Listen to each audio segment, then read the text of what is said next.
في مصر قاعدين بنقول العروض من الدوري السعودي كانت عروض كبيره جدا جدا جدا، ومع هذا صلاح فضل في الدوري الانجليزي.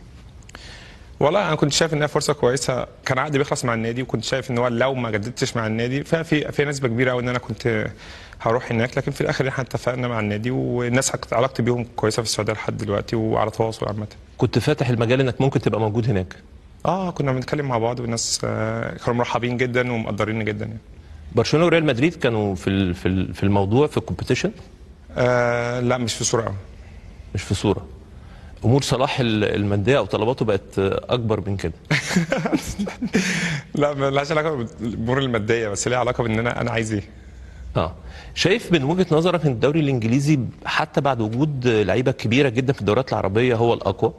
طبعا. الدوري الانجليزي بتشوف كل الفرق لحد الاسبوع الاخير ده، ما تعرفش مين هيلعب في دوري الابطال. عندك في 3-4 فرق عندهم 66 نقطه حاجه او 67 نقطه حاجه زي كده. 100% الدوري الانجليزي بالنسبه لي انا اصعب حاجه. لو بصيت على كل الدوريات الثانيه، يا اما الدوري محسوم يا اما بنسبه كبيره عارف مين التوب 4 ولا مين التوب 5. بس في الدوري الانجليزي الموضوع مختلف. في كل احاديثك بتقول انا مش الشخص اللي اقول انا عايز العب لحد 40 وعايز العب لحد 39 دايما بتقول كده، دايما بتقول انا هلعب لما احس ان انا هبطل، لما احس ان انا خلاص. انا هبطل لما احس ان انا خلاص عايز ابطل. بس لو انت بتسالني عن رايي انا عايز ايه، انا عايز رايك ده بقى. رؤيتي دلوقتي بحس ان انا هقدر ادي لحد 39 40، وبعدين لو حسيت قبل كده ان انا مش عايز اوقف. يعني عملت الحمد لله حاجات كتيره انا مبسوط بيها وخلاص. تتمنى الفتره دي كلها تكون في ليفربول؟ لا ما اعرفش الدنيا تبقى ماشيه ازاي، بس من وقت دلوقتي انا مبسوط. يعني من رؤيتي دلوقتي ان انا مبسوط هنا وقاعد السنتين اللي جايين، وبعد كده هنشوف الدنيا تمشي ازاي. الناس كلها بتسال ان انت تخش الشارع الانجليزي او تخش الشارع الكروي الانجليزي او تخش قلوب الناس، ده شيء صعب. كل حاجه عندك مدروسه، احتفالاتك مدروسه، السجده مدروسه، الاحتفال بتاع الفرعون مدروس، كل ده بتحسبه؟ في حاجات كتيره بتبقى محسوبه، بس بصراحه انا بعمل في اوقات كتيره بعمل برضو اللي انا حاسه في وقتها. لو انا حاسس ان انا عايز اعمل حاجه وقتها هعملها وقتها، لكن مش بصراحه ما بقاش دارس بالورقه والقلم يعني. ما تكونش محضره، مش عارف ان العالم في حاجات محضره. ايه هي؟ في حاجات السيلفي الاخير بتاع ان الجمهور كنت محضره 100%. احتفال اليوجا كنت محضره 100%. كذا احتفال اليوجا كنت محضره. الاحتفال ده برضو كنت محضره.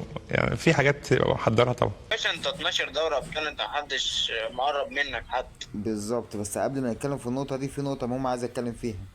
تمام. لان انا ما اعرفش عنها حاجه. قال لك شوبير يفتح النار على هاني سعيد. فعايزين نعرف ايه القصه دي، وهاني سعيد عمل ايه؟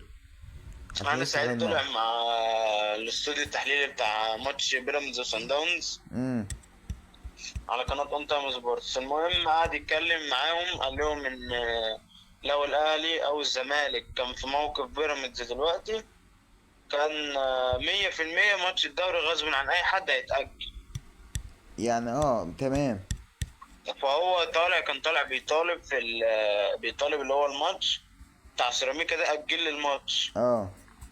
والله اعلم، انا شفت الكلام ده، معرفش هل هو قاله ولا هم الناس اللي استنتجوا كده، بس بيقول لك بالمناسبه بس بتاع موضوع تاجيل الماتش، انا عايز اشرح حاجه بسيطه ومش عارف انت هتوافقني عليها ولا لا، او انت شايف كده برضو ولا لا.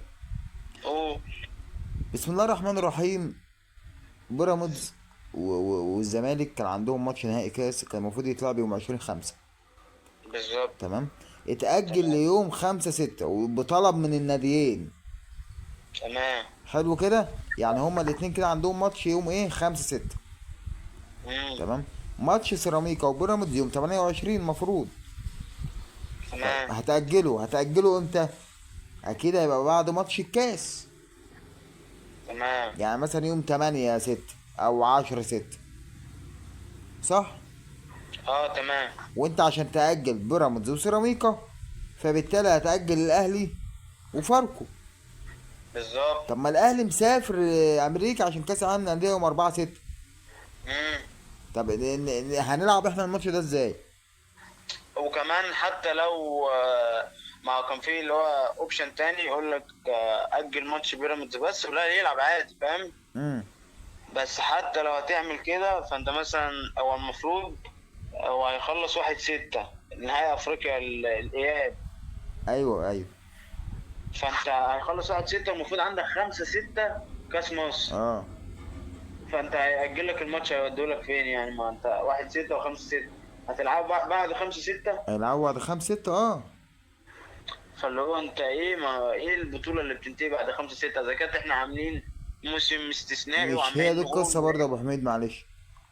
القصه في ان انا ما ينفعش العب ماتش الاهلي وفاركو الاول، لان نظام الدوري اصلا مباراه فاصليه اللي هي وصلنا اللي هي يعني مباراه فيصليه اللي هو ايه. ما ينفعش، لازم الاتنين يطلعوا مع بعض لان الاتنين بينافسوا على الدوري. بالظبط. لازم الاتنين يطلعوا مع بعض. طب ما لو كده بقى، طب ما تلعب ماتش سيراميكا دلوقتي بدري شويه، بدري قبل نهائي افريقيا. هيقول لك ما انا لسه جاي من افريقيا، اي لسه جاي من جنوب افريقيا ما ومضغوط طلبتش الطيران. يعني؟ هو انت لسه متفاجئ دلوقتي ايه ده، هو انا في نهائي افريقيا؟ طب ما انت عارف ان انت واصل لنهائي افريقيا من فتره. ما طلبتش ليه الطلب ده من بدري، على اساس مثلا ان ماتش اي ماتش من اللي فاتوا كان يتقدم شويه، ميعاده يتقدم شويه، فاهمني؟ على اساس ان انت يا عم تخلص بدري، تخلص الدوري بتاعك انت بالنسبه لك بدري قبل الاهلي، تمام. او قبل نهائي افريقيا، قبل ما تدخل في المعمعه بتاع نهائي افريقيا. فاهم. وبعدين ايه الفكره بتاعت انا بلعب باسم مصر؟ انا بلعب دلوقتي بقت بتلعب باسم مصر. طب ما ياما احنا قلنا الكلام ده على الاهلي، ياما كنا بنقول الاهلي بيلعب باسم مصر، كان كله بيعترض ويقول لك لا بيلعب باسم نفسه. فاهم. دلوقتي خلاص فوقت يعني، دلوقتي ماشي يا عم انا متضامن معاك بما انك بتلعب باسم مصر. طب انا رايح اشارك في كاس العالم للانديه، انا هلعب باسم القاره مش باسم مصر بس. خلاص بقى اقول لك على فكره حلوه يطبقوها والله العظيم الناس دي، لو هما بيفهموا يعني. بقول لك ايه، مش في فرق نقطتين؟ بالظبط. احسم الدوري على كده. الغي ماتش الاهلي وفاركو، والغي ماتش بيراميدز وسيراميكا. الغي الغي الجولة الأخيرة بقى. الغيها. انت مش لغيت الهبوط؟ بالظبط الغي. الغي الجوله، هتفرق معاك في ايه؟ في تحديد عامل. الدوري؟ ما هو الجوله الاخيره عامله لك مشكله في موضوع تحديد الدوري، عامله لك مشكله في مشكله على الساحه. خلاص الغيها كانها مش موجوده. فبس بقى يعني انا فعلا جه في دماغي الاقتراح ده كويس، ونروح مثلا الاهلي يروح الماتش الجاي يحتفل برضه يعني يستلم الدوري في الكاف. الاهلي براحته بقى يعمل اللي هو عايزه. ما انا بقول لك نستلم الدوري في الملعب ونحتفل، وبيراميدز يبقى مريح برضه عشان وراه مهمه وطنيه يعني. اه والله، ونسانده يعني لو هيدينا 500 جنيه والوجبه نروح نسانده. هو الماتش هيتلعب فين؟ في استاد القاهره ولا فين؟ في استاد الدفاع الجوي. ليه كده؟ طب ما يجوا هنا بني سويف. يا عم لو كده نروح يا عم احمد، لا لا لا خد اجازه من الشغل ده مهمه وطنيه يا عم احمد. والله لو فيها 500 جنيه نروح، ما نروحش ليه؟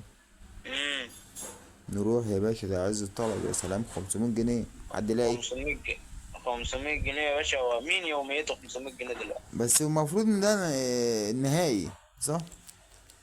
اه ما هو ده النهائي. اه يعني المفروض يعني يبقى يبقى في زياده شويه يعني مثلا بالظبط. 1000 ولا حاجه. يبقى المقابل ازيد. ده انا هروح اشجع من قلبي يا جدع. النهائي روح النهائي يا الفانيلا باشا. الزرقاء، ومش هنقول كلام كتير والله هجيب اغانيهم. هم لهم اغاني؟ اه تحفه بقى، ليله ليله زرقاء ان شاء ليلة زرقاء على دماغكم. ليله زرقاء. بس هو اول ما صن داونز يجيب جون ولا حاجه تروح قايم محتفل. لا لا، انا عمري ما اشجع صن داونز ابدا. هتاخد خصم على طول. انا عمري ما اشجع صن داونز. تعيش في الماتش بتاع الذهاب. هنتكلم فيه يا ابو حميد الماتش بتاع الذهاب ده بس انا كنت عايز نتكلم فيه في فيديو تاني، بس خلاص طالما بما انك فتحته يعني نتكلم فيه. عادي لو نخليه بارت 2 مش مشكله. لا لا، نتكلم فيه عادي. بص يا باشا، انت قول يابا. انا شايف ان كولر بامانه ضيع مننا بطوله كانت سهله وفي ايدينا. لان صن داونز مش هو صن داونز اللي احنا عارفينه، مش هو صن داونز بتاع الخماسيات خالص خالص. بالعكس يعني ده فريق ضعيف جدا جدا جدا. انت لو كنت شفت الماتش كنت هتلاقي ان ما كانش فيه اي خطوره اساسا على احمد الشناوي خالص. فريق